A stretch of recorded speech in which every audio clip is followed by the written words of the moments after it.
युद्ध का 14वां दिन समाप्त हो चुका था।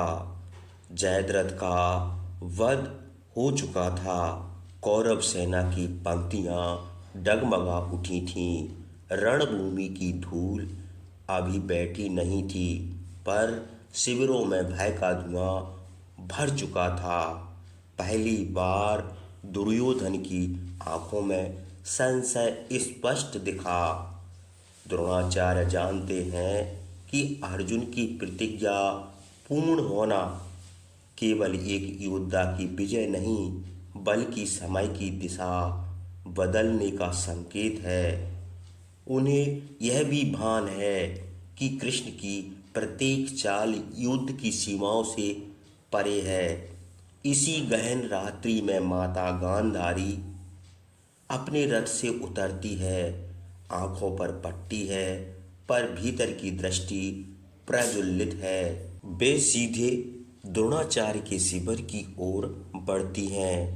पहरेदार हट जाते हैं। भीतर दीपक की लौ स्थिर है और आचार्य ध्यान मगन बैठे हैं। वातावरण में चारों ओर भय तैर रहा है। द्रोण ने स्थिर और गहरे स्वर में कहा, महारानी, इस भयानक रात्रि में आपका आगमन संकेत देता है कि कोई असाधारण आशंका आपके अंतर्मन को भयभीत कर रही है।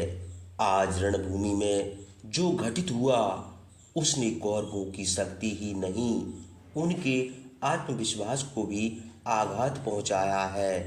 यदि आपके हृदय में कोई प्रश्न, कोई पूर्व अभ्यास या कोई गुप्त सत्य है तो उसे कहिए। मैं उस सत्य से विमुख नहीं होऊंगा, चाहे वह कितना ही कठोर क्यों ना हो।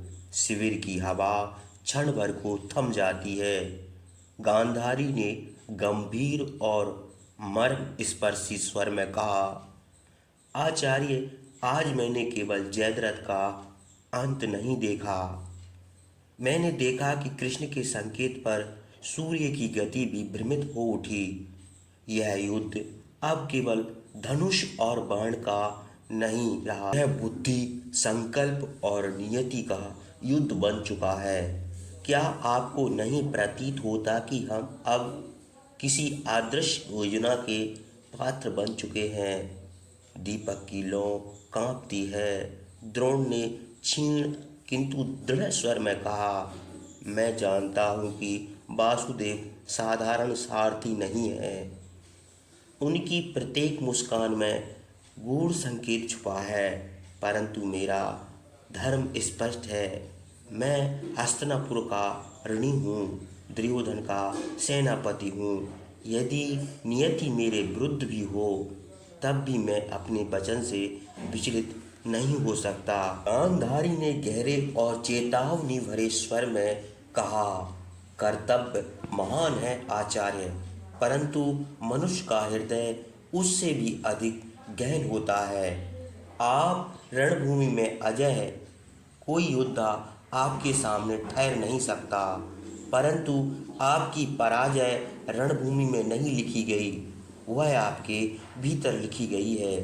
एक ऐसे शब्द में जो आपके संकल्प को भंग कर देगा। शिविर में सन्नाटा गहराता है।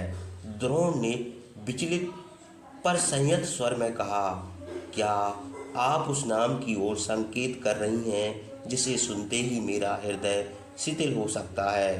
क्या अश्वत्थामा का उच्चारण मेरे हाथों से धनुष छीन लेगा? क्या मेरा पिता होना मेरी सबसे बड़ी दुर्बलता सिद्ध होगी? यह सुनकर द्रोण की आंखों में अजीब सी उदासी उतर आई। गांधारी ने शोक मिश्रित पर स्पष्ट स्वर में कहा, हाँ आचार्य, जिस क्षण आपको यह विश्वास होगा कि आपका पुत्र इस धरती पर नहीं रहा, उसी क्षण आपका युद्ध समाप्त हो जाएगा। शत्रु का बाण आपको नहीं गिराएगा, आपके भीतर का शोक आपको निस्तेज कर देगा, और उसी क्षण कौरवों की अंतिम आशा भी डगमगा उठेगी। दीपक की लौ मंद पड़ने लगती है। द्रोण ने गहरे और स्वीकार से भरे स्वर में कहा, यदि ऐसा ही होना है तो मेरा अंत मेरे ही हृदय में अंकित है। मैं शस्त्रों से नहीं, अपने मोह से पराजित होऊंगा। परंतु स्मरण रहे, द्रोण ने कभी युद्ध से पलायन नहीं किया। यदि मेरा पतन निश्चित है तो वह भी रणभूमि की धूल में ही होगा। उनका चेहरा पुनः कठोर हो उठता है। गांधारी ने धीमे पर अटल स्वर में कहा, आचार्य, भोर निकट है। कल का सूर्य केवल एक और युद्ध का साक्षी नहीं होगा, वह एक ऐसे क्षण का साक्षी बनेगा जो इतिहास की धारा मोड़ देगा। तैयार रहिए, क्योंकि आने वाला आघात शस्त्रों से नहीं, शब्दों से होगा। द्रोण ने गहरे और संयत स्वर में कहा, महारानी, आपने मेरे पतन का संकेत दिया, परंतु यदि सत्य की चर्चा हो रही है तो एक और सत्य आपको जानना चाहिए। इस युद्ध का बीज केवल दुर्योधन के अहंकार में नहीं था, उस बीज को सींचने वाला कोई और भी था, जो पराजय से अधिक विनाश चाहता था। शिविर में सन्नाटा और गहरा जाता है। गांधारी ने कठोर और विस्मित स्वर में कहा, आचार्य, आपके शब्द संकेतों में हैं, स्पष्ट कहिए, क्या आप मेरे भ्राता की ओर संकेत कर रहे हैं? शकुनी ने सदैव मेरे पुत्रों का साथ दिया है। क्या आप मेरे भ्राता शकुनी को दोषी ठहराना चाहते हैं? दीपक की लौ एक क्षण डगमगाती है। द्रोण ने स्थिर स्वर में कहा, हाँ महारानी, आपका भ्राता शकुनी केवल दुर्योधन का हितैषी नहीं था, वह हस्तिनापुर से प्रतिशोध लेने आया था। गांधार के राजकुल को जो अपमान सहना पड़ा, उसका विष वह अपने भीतर वर्षों से संजोए रहा था। उसने दुर्योधन के मन में पांडवों के प्रति ईर्ष्या को भड़काया, उसे धर्म से दूर और प्रतिशोध के पथ पर अग्रसर किया। उनकी आंखों में कठोर चमक उभरती है। गांधारी ने व्याकुल दृढ़ स्वर में कहा, परंतु आचार्य, उसने तो केवल दुर्योधन को उसका अधिकार दिलाने का प्रयास किया। दूत सभा में जो हुआ वह भी तो राज परंपरा का भाग था। क्या आप उस समस्त दोष का भार केवल शकुनी पर डाल रहे हैं? रात्रि की हवा भारी हो उठती है। द्रोण ने गंभीर और आरोपपूर्ण स्वर में कहा, दूत केवल खेल नहीं था महारानी, वह जाल था। पासे साधारण नहीं थे। शकुनी ने अपने कौशल से नहीं, अपने प्रतिशोध से खेले।